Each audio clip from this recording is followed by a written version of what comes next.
नमस्कार दोस्तों, आपका स्वागत है। मैं आपके समक्ष मुन्ना कुमार आप लोगों का स्वागत करता हूं। तो अगर आप कल का वीडियो नहीं देखे हैं तो ज़रूर देखिए, और आज का जो करंट अफेयर है 7 जून का, वो आप भली भांति देखिए। ये मत सोचिएगा कि आज ही देखें कल ना देखें, ज़रूर आप देखते जाइएगा, क्योंकि आपके लिए इम्पोर्टेंट है, आपके एग्ज़ाम के लिए इम्पोर्टेंट है। क्योंकि आप लोग जानते हैं कि जो 8 तारीख का जो एग्ज़ाम था बीपीएससी का, वह कैंसिल हो गया है। तो आपने जाना था कि करंट अफेयर से लगभग आपके 30 क्वेश्चन पूछे गए थे। तो आपके जो क्वेश्चन पूछे गए हैं, मैं उन्हीं क्वेश्चन को जो रिपीट होते हैं या जो बारीकी से आते रहते हैं, मैं उनको बताने का प्रयास कर रहा हूं। और ये नहीं करंट अफेयर की 1 घंटा से 2 घंटा का करंट अफेयर है, ये 10 से 20 मिनट के बीच के अंतर का ये करंट अफेयर है, और आपके एग्जाम के लिए बहुत ही महत्वपूर्ण होगा। कम समय में ज़्यादा चीज़ सीखेंगे हम लोग। तो बात करते हैं और अपने करंट अफेयर की ओर चलते हैं। तो सबसे पहले बात करें कि पेटीएम के संस्थापक अभी कौन हैं। तो पेटीएम के संस्थापक हैं विजय शेखर शर्मा। कौन है भाई? विजय शेखर शर्मा जो हैं अभी पेटीएम के संस्थापक हैं। इन्हें याद रखिएगा और नोट करते चलिएगा कापी पेन पर, क्योंकि आपके लिए इम्पोर्टेंट होंगे। ठीक है, फिर हम रिवीजन भी करते हैं। तो आप रिवीजन के लिए गोल क्रैक क्लास पर आप जुड़ सकते हैं। ठीक है, आइए हम समझते हैं कि यह जो पेटीएम के संस्थापक रहे विजय शेखर शर्मा जो हैं, ये पेटीएम के संस्थापक रहे। और बढ़ते हैं कि बिहार में सूती वस्त्र उद्योग के केंद्र कहाँ हैं। अगर क्वेश्चन पूछा जाएगा कि बिहार में सूती वस्त्र के उद्योग के केंद्र कहाँ हैं, यह क्वेश्चन पूछा जा सकता है आपके बीपीएससी में, तो ये ध्यान में रखेंगे। तो केंद्र है फुलवारीशरीफ। कहाँ है? फुलवारीशरीफ, मुजफ्फरपुर, और गया में है सूती वस्त्र का केंद्र। कहाँ है भैया? गया में भी सूती वस्त्र का केंद्र है। फुलवारीशरीफ और मुजफ्फरपुर और गया में सूती वस्त्र का उद्योग है।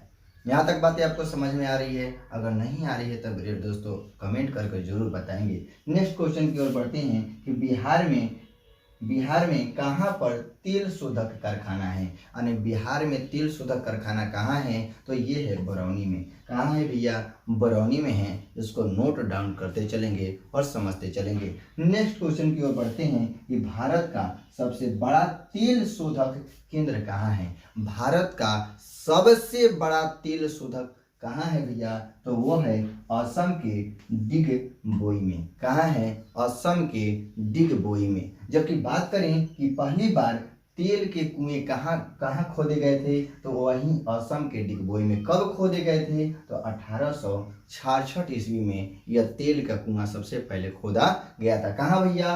असम में। ठीक है, यहाँ तक बातें आपको समझ में आ रही है? अगर नहीं आ रही तो जरूर कमेंट करें, और साथ में लिखने वाला जो यह है उसको छोड़े मत, जरूर लिखते रहें। ठीक है, नेक्स्ट क्वेश्चन की ओर बढ़ते हैं कि ऊंट के लिए पुष्कर मेला कहाँ आयोजित किया जाता है। ऊंट के लिए पुष्कर मेला कहाँ आयोजित किया जाता है, ये आप लिखते चलें। तो वह है राजस्थान में। कहाँ भाई? तो राजस्थान में ऊंट के लिए पुष्कर मेला लगता है। या नेक्स्ट क्वेश्चन की ओर बढ़ते हैं कि भारत के साथ बिहार का सबसे बड़ा पशु मेला कौन सा है। भारत, अगर क्वेश्चन पूछेगा कि भारत का सबसे बड़ा पशु मेला तो कौन है भाई? तो सोनपुर मेला। अगर बिहार का पूछेगा तो भी कौन सा है भाई? सोनपुर मेला है। बात समझ में आ रही है? यहाँ तक आपको कोई दिक्कत है? नहीं ना? आगे चलते हैं। आइए बात करते हैं बिहार में नमक सत्याग्रह कब हुआ था। क्वेश्चन पूछा जाएगा कि बिहार में नमक सत्याग्रह कब हुआ था। तो ये 16 अप्रैल 1930 को हुआ था। कहाँ पर हुआ था भाई? तो ये कहाँ पर हुआ था भाई?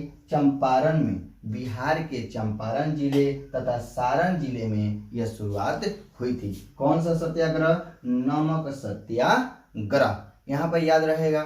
नेक्स्ट क्वेश्चन की ओर बढ़ते हैं कि बिहार में मुस्लिम लीग ने उर्दू दिवस कब मनाया। बिहार में मुस्लिम लीग ने उर्दू दिवस कब मनाया? तो 4 फरवरी को। कब से मना रहे हैं? तो 1944 से मनाया जा रहा है। 1944 ईस्वी से ये उर्दू दिवस के रूप में 4 फरवरी को मनाया जा रहा है। इसको ध्यान रखेंगे। लेकिन अगर पूछा जाएगा कि बिहार की क्वेश्चन पूछा जाएगा कि बिहार की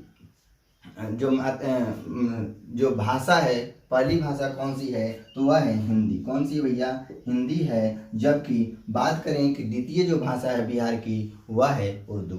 ठीक है, इनको भी ध्यान रखेंगे। पहली भाषा पूछेगा तो हिंदी है, लेकिन द्वितीय भाषा पूछेगा तो क्या है, उर्दू है। ठीक है, उर्दू भाषा आपकी है। नेक्स्ट क्वेश्चन की ओर पढ़ते हैं और समझते हैं। नेक्स्ट क्वेश्चन में क्या लिखा है, लिखा है कि जम्मू और कश्मीर राज्य समाप्ति कब कर दिया गया था।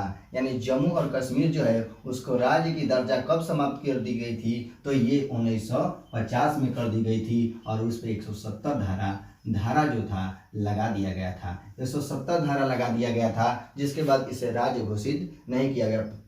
फिर बाद में कब इसे राज्य घोषित कर दिया, क्वेश्चन पूछा जाएगा कि जम्मू और कश्मीर को कब राज्य बना लिया गया, तो वह 31 अक्टूबर 2019 को यह राज्य बना लिया गया। कब भाई, राज्य कब बनाया गया जम्मू कश्मीर को, तो 31 अक्टूबर 2019 को राज्य बना लिया गया। जबकि बात करें जम्मू और कश्मीर में कुल जिलों की संख्या कितनी है अभी, तो यह 22 है। जबकि लद्दाख की बात करें तो इसमें कुल जिलों की संख्या कितनी है, 2 है, लेह और कारगिल। याद रखेंगे, लेह और कारगिल। क्वेश्चन पूछा जाएगा कि जम्मू और कश्मीर जो था ये किसकी अध्यक्षता में यह गठन हुआ था भाई, जम्मू और कश्मीर का, तो ये रंजन देसाई। किसकी अध्यक्षता में, तो रंजन देसाई की अध्यक्षता में जम्मू और कश्मीर का गठन हुआ था। कब हुआ था भैया, तो 31 अक्टूबर 2019 को। यहाँ तक बात समझ में आ रही है। अगर पेन पेपर लिए हैं तो जरूर लिखिए और लिखने का प्रयास कीजिए। जबकि बात करें कि इतिहास की जानकारी कहाँ से मिलती है, यानी जम्मू और कश्मीर की इतिहास की जानकारी कहाँ से मिलती है, तो पुस्तक का नाम है राज रंगनी। ठीक है, राज रंगनी पुस्तक है जिससे जम्मू कश्मीर की इतिहास की प्रारंभिक जानकारी मिलती है। और इसके लेखक हैं कल्हण। कौन है भाई, कल्हण इनके लेखक है। कौन से पुस्तक के, राज रंगनी जो पुस्तक है इनके लेखक हैं कल्हण। याद रखेंगे और साथ में लिखने का प्रयास करते रहेंगे। और जिन लोगों को समझ में नहीं आ रहा है मेरे दोस्त को, तो कमेंट जरूर करेंगे। नेक्स्ट क्वेश्चन की ओर पढ़ते हैं कि चाय के उत्पादन में, ठीक है, चाय के उत्पादन में पहला देश कौन सा है, वह है चीन। कौन सा है, चीन है। लेकिन दूसरा देश जो है अपना देश भारत है। अपना देश कौन सा है, भारत है। नेक्स्ट क्वेश्चन की ओर बढ़ते हैं कि लिखा है कि अंतर्राष्ट्रीय चाय दिवस कब मनाया जाता है, तो अंतर्राष्ट्रीय चाय दिवस जो मनाया जाता है 15 दिसंबर को। कब मनाया जाता है, 15 दिसंबर को। कब से मनाया जा रहा है, तो 2005 से पहली बार मनाया जा रहा है। 2005 में से यह शुरू हुआ था। और पहली बार कब मनाया गया था, 2005 में मनाया गया था। 15 दिसंबर 2005 में से मनाया जा रहा है। अभी 2022 का जो हम बात करें कि 2022 में जो चाय, अंतर्राष्ट्रीय चाय का जो थीम है, जिसका नाम है चाय और मेला, चाय और मेला का व्यापार, थीम है 2022 का। याद रखेंगे, चाय का जो थीम है, अंतर्राष्ट्रीय चाय दिवस का जो 2022 का थीम है, जिसका नाम है चाय और मेला व्यापार। चाय और मेला व्यापार, इसको लिख लेंगे और समझने का प्रयास करेंगे। लिखा है कि प्रेम स्वतंत्रता दिवस कब मनाया जाता है। प्रेम स्वतंत्रता दिवस जो मनाया जाता है वह 3 मई को मनाया जाता है। नेक्स्ट क्वेश्चन की ओर बढ़ते हैं। लिखा है कि मई 2022 में राष्ट्रीय स्वच्छ गंगा मिशन कितने पैसे लगाया जा रहा है। 2022 में, 2022 की बात करें तो स्वच्छ गंगा मिशन में कितने पैसे लगाए जा रहे हैं, तो 660 करोड़ लगाए जा रहे हैं। कितने परियोजना के लिए, तो ये 11 परियोजना के लिए लगाए जा रहे हैं। तो वीडियो आपको दोस्तों कैसा लग रहा है, आप कमेंट कर जरूर बताएं मेरे दोस्तों। नमस्कार।